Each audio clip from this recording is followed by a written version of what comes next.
உலகின் மிக கடுமையான மனிதாபிமான நெருக்கடியை எதிர்கொள்ளும் நாடு எது? Answer: Sudan.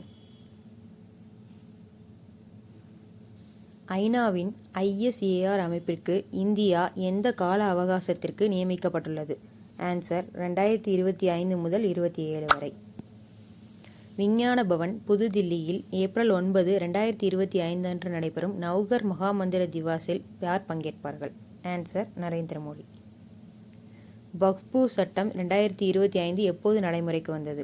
Answer: 8 April 2025. உலக சுகாதார நிறுவனத்தினால் அறிவிக்கப்பட்ட மற்றும் உலக சுகாதார தினத்தின் 2025 ஆண்டிற்கான கருப்பொருள்? ஆன்சர்: ஆரோக்கியமான தொடக்கங்கள், நம்பிக்கையான எதிர்காலங்கள். இலங்கையால் பிரதமர் மோடிக்கு வழங்கப்பட்ட மிக உயர்ந்த சிவிலியன் விருதின் பெயர் என்ன? ஆன்சர்: ஸ்ரீலங்கா மித்ர விபூஷணா.